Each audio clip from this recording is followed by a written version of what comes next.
there's actually a really fun experiment that you can do, even just on an experiential level, right? It's not something very deep, but if you just sit for a moment, close your eyes, and ask yourself, what am I going to think of next?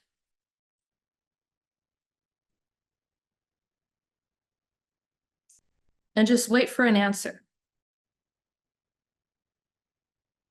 Just do it right now. Just close your eyes. What am I going to think of next?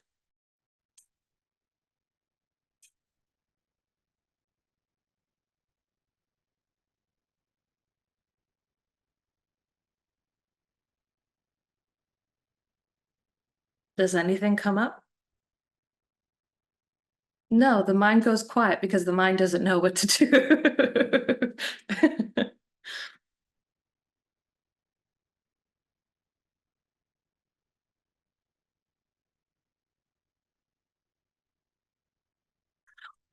But this is the reality of someone who lives in that state of quietness and stillness all the time.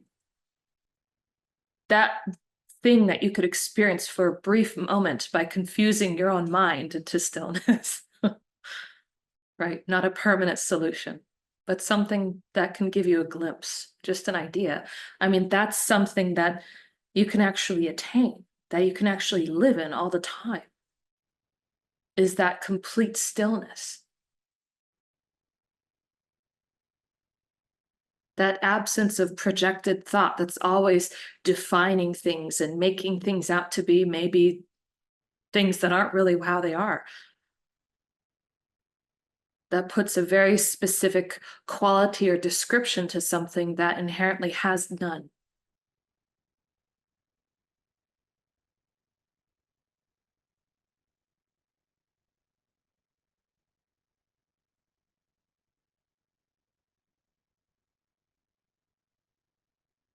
That is what I'm talking about when I talk about purity. You'll hear in every religion, there's always this continuous notion about purity. Purity is important. Purity is essential for spiritual growth. Purity is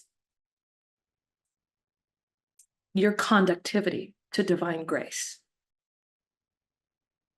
The more pure you are, the greater you can grow in this environment.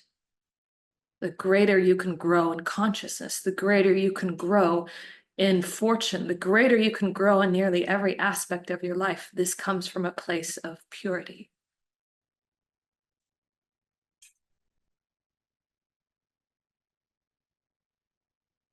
But people take the reverse aspect of it, that they observe those who are pure and they see the behavior side of things. So they try and mimic the behavior without understanding where that purity is coming from.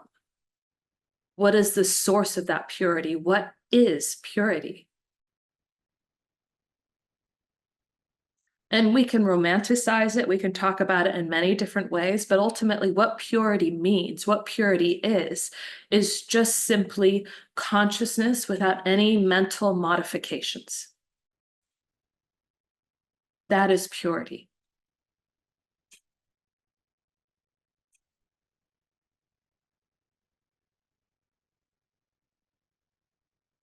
Right? To have something that is impure is to have something that is already perfect. And for other impure things to be mixed into it, that ruins the perfection. That's when things become impure. Now, if we're going into that science study about quantum mechanics, right, quantum physics, and how, consciousness operates within our minds, right? We have this pure stream of consciousness, which we can see as the divine.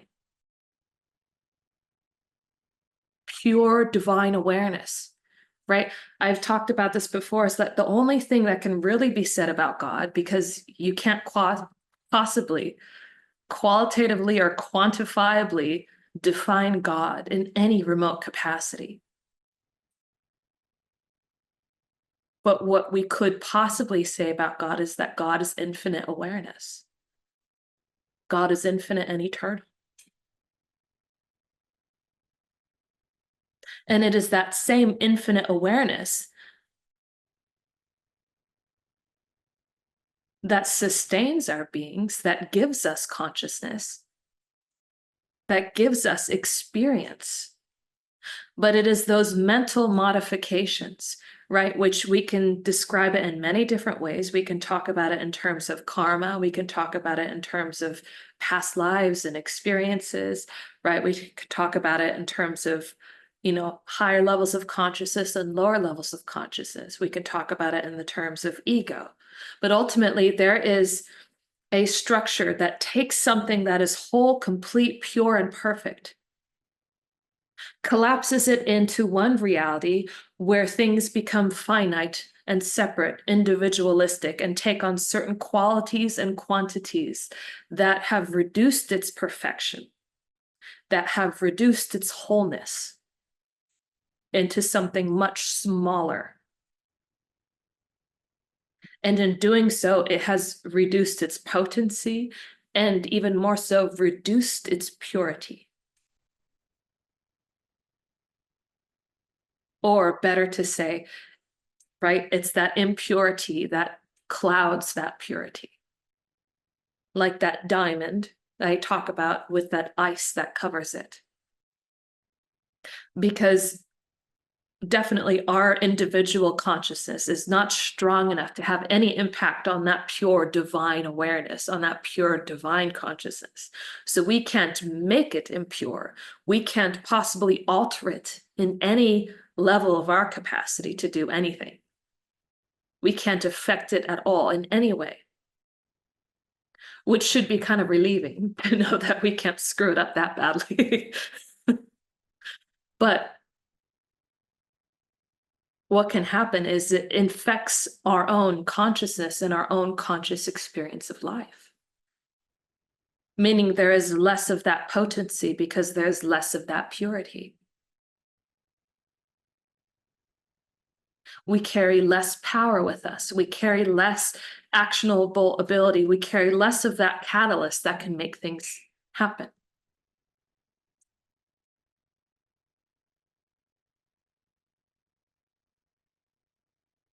But even science says that it's very possible that that purity is there already.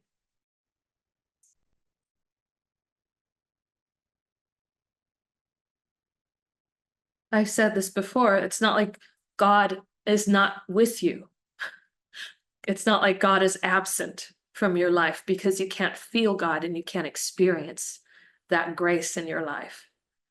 It has nothing to do with God being present or absent, because then that would mean that God isn't perfect.